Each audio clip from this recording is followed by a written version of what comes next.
Okay, so what I'm doing here is a full wall panel detail. Now, this is going to be my office. I could do all four walls, but then it's trim, so then it would get painted off-white because all the trim in the house is off-white, and I don't want an entire off-white office. And I don't want to do stain grade because it's too time-consuming and it's too expensive for a house in this price range. Even it's my house to live in, I know, but it's not my dream home either. I'm not going to be here for forever, so I'm not going to put that kind of money in. So I'm doing paint grade. So then it would get painted white, and I don't want that much white in the room. Basically, I'd have a white office because I'd have a white ceiling, and all the walls would be white. So what I'm doing is I'm doing one wall full panel, and then I'm doing here these other walls 4 feet up, which is this detail here. So it's gonna be this detail. The full panel wall, I'll show you. I did a couple of them. I did one in the master. I did one wall in the master, and then one wall here in the family room. So there's the one in the master there. I'm doing a different pattern, so I'm not making them all the same. And then I did this one here, and this is the wall that the TV will go on. Again, I don't want to do too much of it. Well, it's time consuming even doing paint grade. I've been here for over a month doing all this trim. So anyway, so what I'm going to do is I'm doing the cross pieces now. So I measured and cut all of them. I've got them all laying here. Now walls aren't perfectly square, so your dimensions at the bottom and the top might be different, because with finished carpentry, you get into 30 seconds, right, which is a half a 16th. So what I do is, for these panel details, as a general rule, I like to stay the distance between, these are 1x4s, so the distance between them, I like to stay in the 12 to 15 inch range. So you take the total length of the wall, then you got to add up the widths of all these. So if you got, 10 pieces, for example, this is more, but so you got 10 or 3.5, that's 35 inches. And then like in this case, because I'm having another one intersecting here, and I want the 3.5 to start from here, I'm actually more, on this first one, I'm actually more than 3.5. But you got to add up the total of all those widths, subtract that from the total length of the wall, and that's the number that you've got to try to divide that number, whatever that number is. So let's say you had a wall that was 150 inches long, right, for example. This one's more than that, but okay, so we got 150 inches, and then you're going to have 10 of these, so it's 35 inches. So total width, so you got to take 35 from the 150, which will give you 115, and then you want to divide that 115 inches so that you come out, so with these somewhere in the 12 to 15 inch range. It's your choice. You might go 15 inch and you have less dividers, and in which case, if you wanted to go closer to 15 inch, you'll have less dividers, so you might be removing a couple of these. You might not have 10 now, you might only have 8, for example.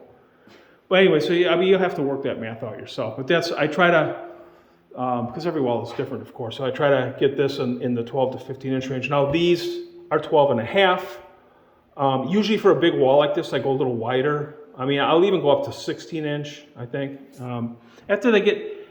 After that, they start getting too wide. It just doesn't look, to me, it doesn't look as aesthetically nice. So that's, if you really want, especially if you want the old school look, what I call the old school look, the way they used to do things, 100 years ago or so. Anyway, yeah, so this one, I want a little bit narrower. So I stayed closer to the 12. I think I ended up at 12, about 12 and a half here, 12 and 9/16. I don't remember exactly, 12 and 9/16 maybe it was now. Anyway, yeah, so I've got that figured out, I've got that laid out, and then I get all these installed, and then, so you got to measure your wall at the top and your wall at the bottom because they're not always the same, and sometimes you got to adjust Like, let's say it's 12 and 9/16, and you stay consistent 12 and 9/16 at the bottom and the top. But if this wall is a quarter inch longer or something, or a quarter inch longer that way, because framing isn't perfect. Maybe these last few sections you might have to go 12 and 5/8 or 12 and 11/16 just to make up the difference in the length of the wall. Okay, so you just got to kind of screw around with it. But anyway, yeah. So then what I do is I go through and I measure the top and the bottom, and I also measure the in the center because I'm going to have these cross pieces, and I write those dimensions here on the plywood because it's going to get painted. So here I had like 12 and 9/16, right? For example, and 12 and 9/16. Now I know they're all 12, so you don't have to write the 12. I don't write the 16 when I write 16ths. So what I do is if this is 9/16, it's a little bit less. So I'll just write the 9, wouldn't matter if it was 9 or 7 or whatever 16ths, and a slash. Because I don't need to write the 16 because I know when I do a slash, I'm meaning 16ths. If it's 1/8, I write the 1, the slash, and the 8, or 1/4, 1/4. But when it's 16ths, I'll just put however many 16ths and a slash. Now here it's a little bit less, so I put a 9, a slash, and a minus. And this is just a shortcut. It's just a shortcut system, especially when you're doing a lot of repetitive stuff like this. You get a lot of pieces, a lot of, whatever. So it's just a little faster. So I went through and I measured all these. I wrote the dimensions on here, and then I made a cut list, and I cut all the pieces. Because here it's like 12 and 9/16. This is 12 and a little over 12 and a half. They're not all perfect. They're close, but they're not perfect. But you want to cut these as close as you can. So anyway, so then I made my cut list, and then I'll write the corresponding number on the back of the piece after I cut it. So once I got all these cut, I know where they're supposed to go, and I just lay them out on the floor according to what I've written on the wall.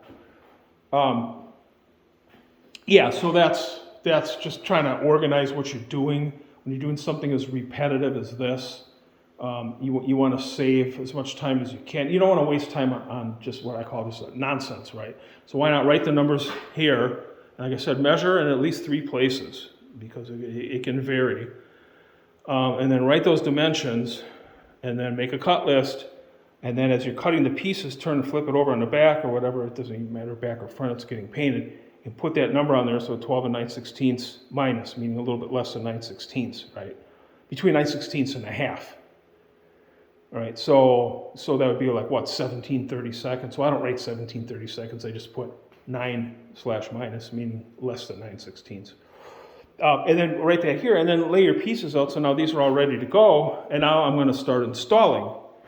Now on this wall, I've got, so this section, and then the next one over, these will have the same design, and then this one, and then this one, right? So every other one. And then this one will have a different design than these. So this is the same, this is the same, this is the same, this is the same. And then starting here, this one is different, but it'll be, this the same as, So it's this one, then this one, and then back to this one, then this one, and then, like that, right?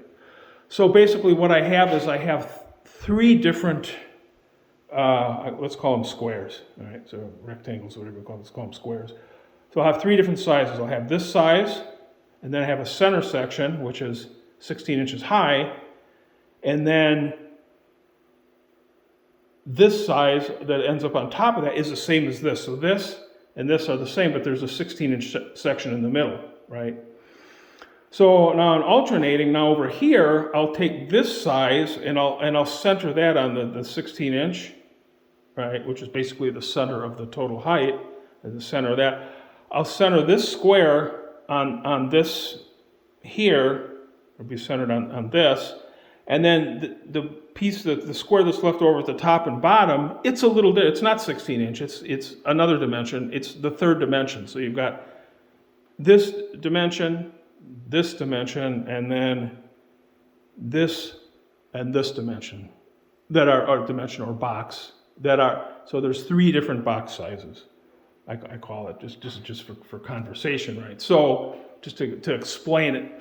So what I did is I cut some scraps, 2 pieces the same, that are this height that I need here. Now, the total from the top of this to the bottom of this is 8 foot, exact, it's 96 inches.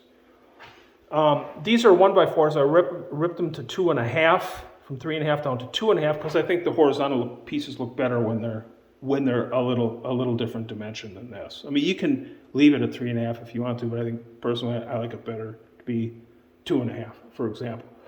Anyway, so this bottom section is 37.5 inches, and then you've got 2.5, and then this section is 16 inch, so I cut two 16-inch pieces, and there'll be another 2.5, and then this top section above it will be the same as this. It'll be the 37.5, right?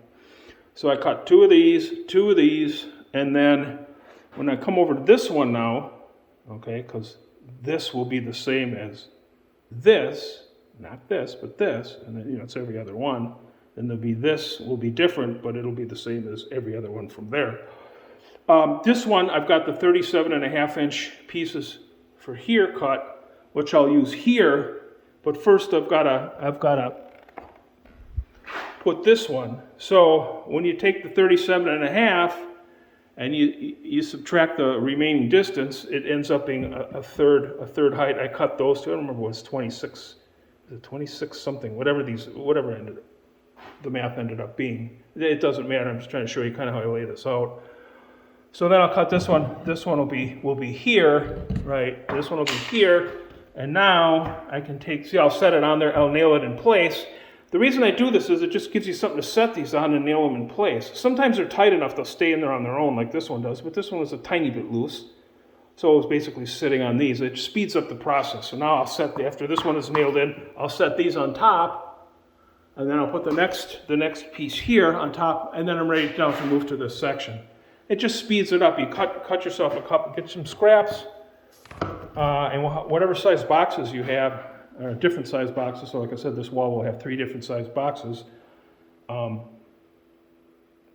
Cut these, and then it just speeds up the process of getting these all positioned. They'll all end up perfect. And then once I get all these cross pieces in, that's when I start cutting my little trim molding, which is it's a panel mold. It's this one here, and then I'll start wrapping the insides of the boxes with this panel mold. And I did the same thing here because this size box and this size box are the same for this 4-foot detail throughout the house, for example, right? So I have some pre-cut pieces that allow me to space all this stuff. It speeds it up, speeds up the process. And then the other thing is nailing. So I don't like a lot of nail heads showing. Number one, the painters don't like it because every nail that you put in a wall, they gotta putty it. They gotta putty it, and then it'll all get sanded when they put their primer on. And they prime the trim for the oil-based paint. But it's just they gotta fill all those nail holes. And even when they fill them, I use semi-gloss oil. You can still sometimes see if the light hits it right. Now, is it really all that important? No, but why have more nails showing than you have to? So instead of nailing, like all these are not nailed on the face, okay? This one down here is nailed on the face into the wall with a 2.5-inch nail, but you don't see very much of this. So you're going to see a few nails on this piece, and you're going to see a few nails on this top piece, okay? That's also nailed through wherever a stud is. It's nailed through with a 2.5-inch nail. And then these are toe-nailed with 1.5-inch brads, are toe-nailed here and here. I think I do 2 on this side, 2 on that side. Same thing down here, 2 brads, and then I'll do some intermediate brads where I go in through the side of the 1x4 and into the plywood. Now you're not hitting a stud behind, but it doesn't matter. If you put it in at an angle, it locks it into the drywall. It's not going anywhere. Nobody's going to be here trying to tear these off the wall, right? But what that does is it prevents you from putting nails in the face. So you make your painters happier. They charge you less money. And you end up really with a better job at the end because you have no nail holes that are, puttied nail holes, okay? So like I said, I'll do maybe in 3 spots or 4 spots on each side, just quick pop a 1.5-inch brad in there, or you can use 1.25 inch, and just toenail them in here and in through the plywood. And then probably go into the drywall a little bit. Same thing with these. So when I put these on, I toenail these, I toenail these into here. So there's no face nails on this either. And then I'll usually toenail one here and toenail one through the side here and into the plywood. So it's toenail, toenail, toenail, toenail, in this way, and then you do one here. And that's it, it's not going anywhere. And then you're gonna nail your panel mold on. You're going to nail down into here, and then you're going to nail into here. So it's all locked in when it's done. Like I said, nobody's going to be trying to rip it off the wall, so it's good enough. And so basically you have this whole thing with basically virtually no face nails, except in the panel mold. You can't help it. But they're tiny little the holes from the little brad nails, so they don't really show too much. So anyway, so that's a way that you can get this done without a lot of nails. And then as far as, explain the spacing, try to stay in that 12 to 15 inch wide range, however your wall divides up. You can always, if you go, I'm coming at 16 inch, you can always add another section or another divider and to shrink down all the remaining, for example, right? So you'll just have to calculate out, you got to add up, like I said, you got to add up all your pieces. If you think you're going to have 10, if you think 10 is going to work and you go, okay, 10 isn't going to work, I need to do 11, or 10 is too much, the spaces are too small, 10 inches or 11 inches, kind of small. You can, it looks cool, it's more time consuming, but that 12 to 15 inch range seems to be real pleasing. As far as proportion, you can subtract sections. Let's see, what else here? Oh, birch plywood. I put birch plywood on first. Now I've got smooth wall. I don't have texture here, which I explained in another video, how you can get smooth wall. If you want to put a little time in sanding for your drywall guy after he's done sanding, you can get smooth wall drywall for the same price as texture. Smooth wall is usually double the price. They usually charge double. But if you're not too anal about you might see a few joints here and there if the light hits it right, you can get a smooth wall job for the price of a texture job. So that being said, so I've got smooth wall, but when you put semi-gloss, especially oil-based paint on here, if this was this here, it's smooth wall, but it's not perfectly smooth as milled sanded plywood, for example. You're going to notice that there's drywall paper behind yours, especially if you put a semi-gloss paint on there. So I spend the extra, these are like $22 a sheet, it's 1/4 inch birch plywood. I put that on first. And the other thing too is you've got to lay these out before you start putting your plywood up, because your plywood is 4 feet wide, but that doesn't necessarily mean that you don't want the joint to be out in here somewhere. It needs to be behind where one of these is going to end up, right? This could be 45 inches, could be 40, 43, 47, whatever it is, right? But your plywood's 48 inches wide.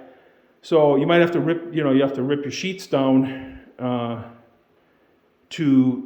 so that they end up behind wherever there's going to be a divider, right? So that's something to think about when you're laying your plywood out.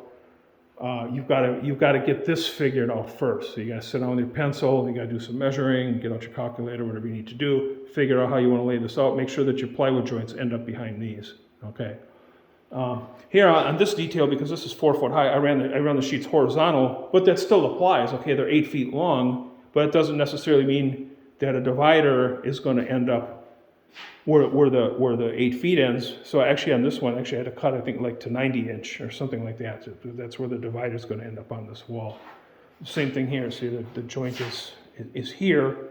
I know there's a divider in the center of the window, so I had to cut this sheet and this sheet. So that's something else to take into consideration. When you lay your plywood out, that you get your plywood cut properly so that a joint will end up behind a divider. I think that's kind of it. That's kind of a little detail. You'll have to kind of figure it out as you go. Not real complicated, but those are some things. If you've never done it before, those are some things to think about to help you get it laid out correctly. It's really not that hard, but there's some things you want to do. You don't want to just slap all your plywood up, and then you get all your plywood up and you start dividing it and you go, oh, damn it, there's a joint here I didn't think about, that I had to rip the sheets of plywood, so they end up, that sort of thing. There's something to think about. it's always good to listen to people. I mean, I've done this detail many times. Houses for resale, higher end houses for resale, and then and some of my own houses that I've lived in over the years.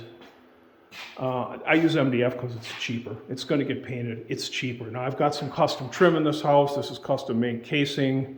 It's it's 4 3/4 by 13/16 with an 1/8 inch round over. It's like a Craftsman type casing. That's custom up there. That's MDF. That's a stock molding. But anyway, yeah. So I've got some stuff I had to have made custom. I had it made in poplar. And then I try to use stock moldings when I can, and I try to use MDF when I can for paint grade because it's always straight, there's no knots.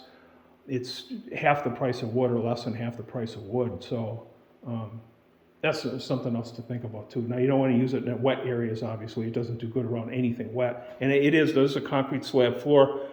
All my trims and everything are at least 1/4 to 1/2 inch off the floor because the floor tile can go underneath, or this room's going to be carpeted.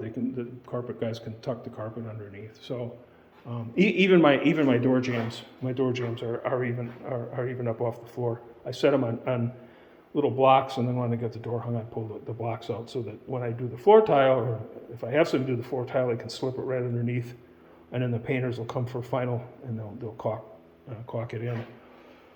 Anyway, yeah, so that's kind of it. And then here again is what it looks like.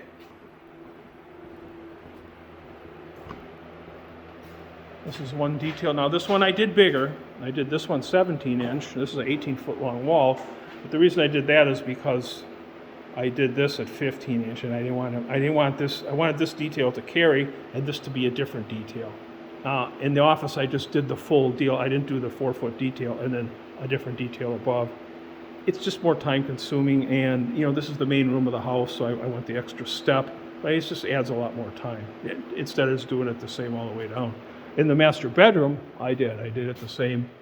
It's a different pattern than the other rooms. I don't want all the patterns to be the same, but that's what I did here. This is the wall that the bed will go against, and then this will be the wall with the TV on it. So anyway, yeah. So as you just see, that's how it turns out. Yeah. So anyway, that's it. That's a little treatise on paneling a wall, kind of the old school way. Instead of just putting up like the 70s paneling, where it's just a sheet of with a fake wood grain print on it. This is raised paneling. Okay, I need to get to work. This is, you want to learn about home building? Check out my channel. I got a lot of videos on framing and plumbing, electrical, everything. Roofing, the whole shop. All the tricks to the trade. I was a framer for years. I've been doing construction since the 70s. So I got a bit of experience, done a lot of different things. And those other videos I actually built a house from scratch. I didn't do the plumbing, I didn't do the electrical, but I explain about it. But I did do the framing, I did do the roofing, I did do all the interior trim, I did the flooring, the tile, that sort of stuff. So anyway, this house I didn't do all that stuff. I'm just doing the trim, maybe the tile, and the kitchen cabinets. That was the other one too. I did the kitchen cabinets. Explain how to install kitchen cabinets, pre-made kitchen cabinets. Anyway, yeah. So just check out my channel. And you can learn some stuff from somebody that's been there and done that. All right, back to work.